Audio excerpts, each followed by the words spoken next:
आदि में परमेश्वर ने आकाश और पृथ्वी की सृष्टि की, और पृथ्वी बेडौल और सुनसान पड़ी थी, और गहरे जल के ऊपर अंधियारा था, तथा परमेश्वर का आत्मा जल के ऊपर मंडलाता था। तब परमेश्वर ने कहा, उजियाला हो, तो उजियाला हो गया। और परमेश्वर ने उजियाले को देखा कि अच्छा है, और परमेश्वर ने उजियाले को अंधियारे से अलग किया। और परमेश्वर ने उजियाले को दिन और अंधियारे को रात कहा। तथा सांझ हुई फिर भोर हुआ। इस प्रकार पहला दिन हो गया। फिर परमेश्वर ने कहा, जल के बीच एक ऐसा अंतर हो कि जल दो भाग हो जाए। तब परमेश्वर ने एक अंतर करके उसके नीचे के जल और उसके ऊपर के जल को अलग अलग किया, और वैसा ही हो गया। और परमेश्वर ने उस अंतर को आकाश कहा। तथा सांझ हुई फिर भोर हुआ।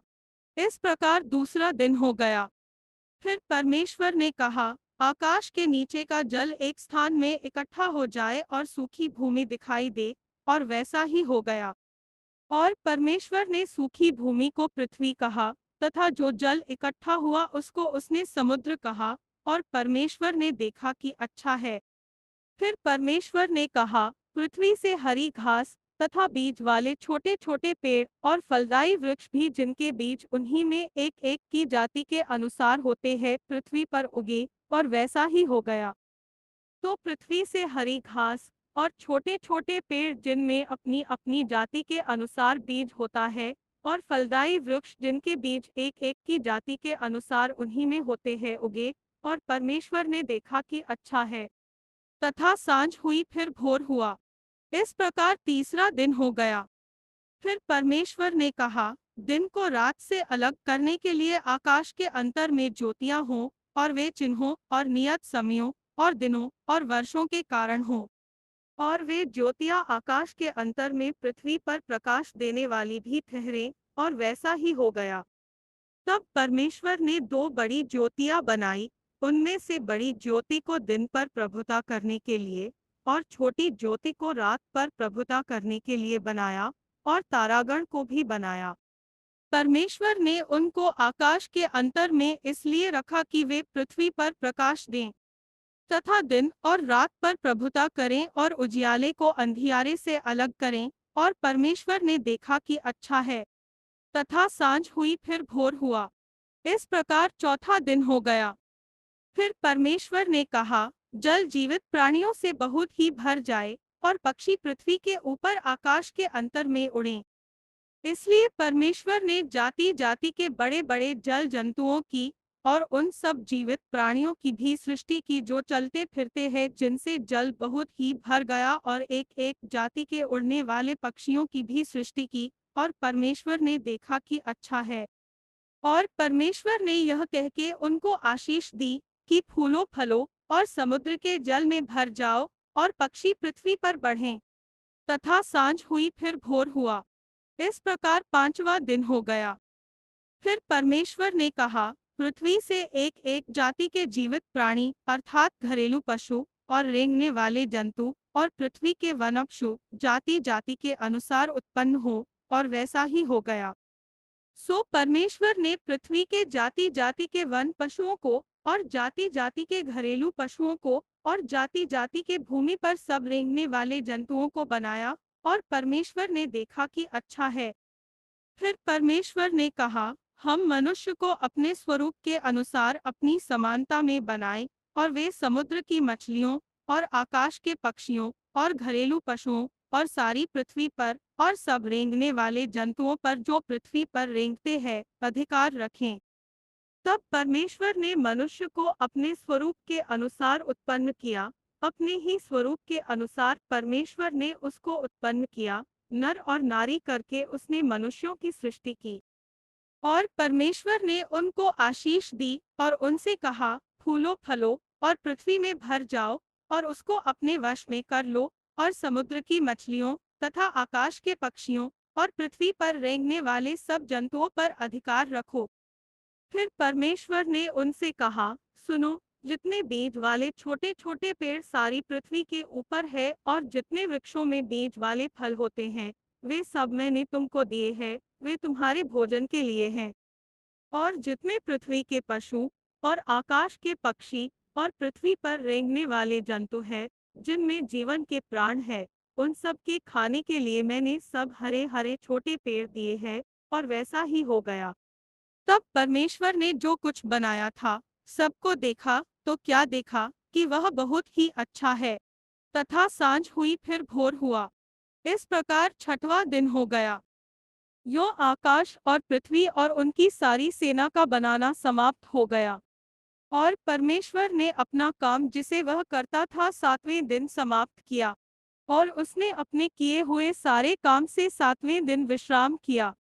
और परमेश्वर ने सातवें दिन को आशीष दी और पवित्र ठहराया, क्योंकि उसमें उसने अपनी सृष्टि की रचना के सारे काम से विश्राम लिया। आकाश और पृथ्वी की उत्पत्ति का वृत्तांत यह है कि जब वे उत्पन्न हुए, अर्थात जिस दिन यहोवा परमेश्वर ने पृथ्वी और आकाश को बनाया, तब मैदान का कोई पौधा भूमि पर न था, और न मैदान का कोई छोटा पेड़ उगा था, क्योंकि यहोवा परमेश्वर ने पृथ्वी पर जल नहीं बरसाया था, और भूमि पर खेती करने के लिए मनुष्य भी नहीं था। तो भी कोहरा पृथ्वी से उठता था, जिससे सारी भूमि सेंध जाती थी। और यहोवा परमेश्वर ने आदम को भूमि की मिट्टी से रचा और उसके नथनों में जीवन का श्वास फूंक दिया, और आदम जीवता प्राणी बन गया। और यहोवा परमेश्वर ने पूर्व की ओर अदन देश में एक वाटिका लगाई, और वहां आदम को जिसे उसने रचा था रख दिया। और यहोवा परमेश्वर ने भूमि से सब भांति के वृक्ष, जो देखने में मनोहर और जिनके फल खाने में अच्छे हैं, उगाए, और वाटिका के बीच में जीवन के वृक्ष को और भले या बुरे के ज्ञान के वृक्ष को भी लगाया। और उस वाटिका को सींचने के लिए एक महानदी अदन से निकली और वहां से आगे बहकर चार धारा में हो गई। पहली धारा का नाम पीशोन है। यह वही है जो हवीला नाम के सारे देश को, जहाँ सोना मिलता है, घेरे हुए है। उस देश का सोना चोखा होता है, वहाँ मोती और सुलैमानी पत्थर भी मिलते हैं। और दूसरी नदी का नाम गीहोन है। यह वही है जो कूश के सारे देश को घेरे हुए है। और तीसरी नदी का नाम हिद्देकेल है। यह वही है जो अश्शूर के पूर्व की ओर बहती है। और चौथी नदी का नाम फरात है। तब यहोवा परमेश्वर ने आदम को लेकर अदन की वाटिका में रख दिया, कि वह उसमें काम करे और उसकी रक्षा करे।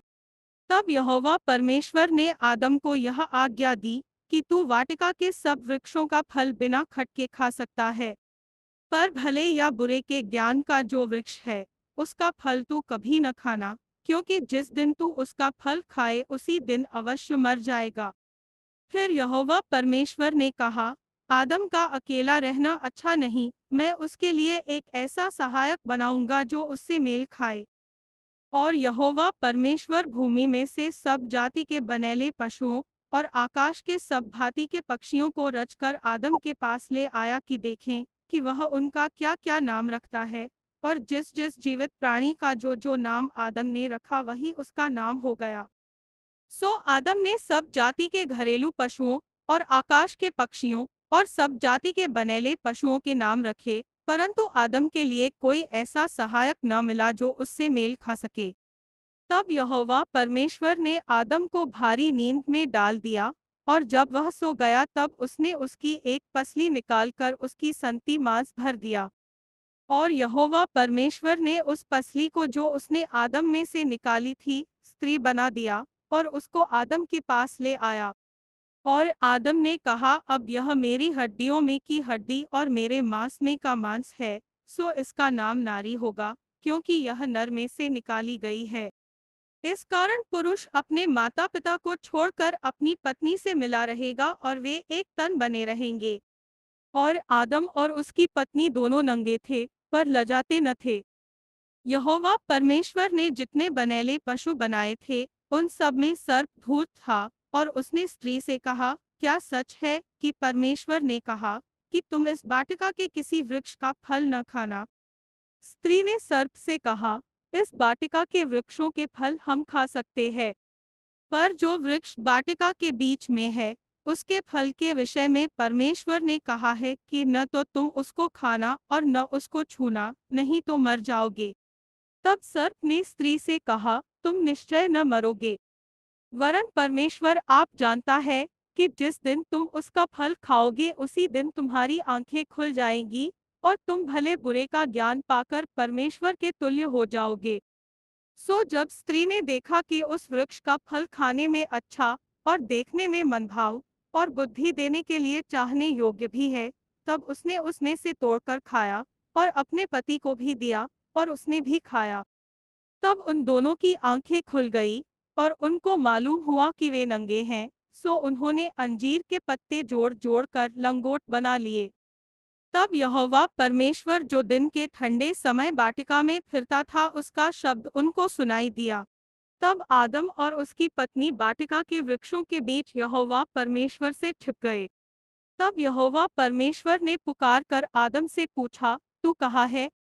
उसने कहा, मैं तेरा शब्द बारी में सुनकर डर गया क्योंकि मैं नंगा था, इसलिए छिप गया। उसने कहा, किसने तुझे चिताया कि तू नंगा है? जिस वृक्ष का फल खाने को मैंने तुझे बरजा था, क्या तूने उसका फल खाया है? आदम ने कहा, जिस स्त्री को तूने मेरे संग रहने को दिया है उसी ने उस वृक्ष का फल मुझे दिया और मैंने खाया। तब यहोवा परमेश्वर ने स्त्री से कहा, तूने यह क्या किया है? स्त्री ने कहा, सर्प ने मुझे बहका दिया तब मैंने खाया। तब यहोवा परमेश्वर ने सर्प से कहा, तूने जो यह किया है इसलिए तू सब घरेलू पशुओं और सब बनेले पशुओं से अधिक शापित है। तू पेट के बल चला करेगा और जीवन भर मिट्टी चाटता रहेगा। और मैं तेरे और इस स्त्री के बीच में और तेरे वंश और इसके वंश के बीच में बैर उत्पन्न करूंगा। वह तेरे सिर को कुचल डालेगा और तू उसकी एड़ी को डसेगा।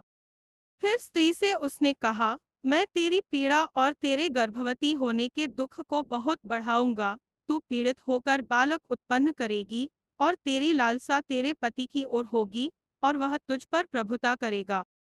और आदम से उसने कहा, तूने जो अपनी पत्नी की बात सुनी और जिस वृक्ष के फल के विषय मैंने तुझे आज्ञा दी थी कि तू उसे न खाना, उसको तूने खाया है, इसलिए भूमि तेरे कारण शापित है। तू उसकी उपज जीवन भर दुख के साथ खाया करेगा और वह तेरे लिए कांटे और ऊंटकटारे उगाएगी और तू खेत की उपज खाएगा और अपने माथे के पसीने की रोटी खाया करेगा और अंत में मिट्टी में मिल जाएगा, क्योंकि तू उसी में से निकाला गया है। तू मिट्टी तो है और मिट्टी ही में फिर मिल जाएगा। और आदम ने अपनी पत्नी का नाम हव्वा रखा, क्योंकि जितने मनुष्य जीवित है उन सब की आदिमाता वही हुई।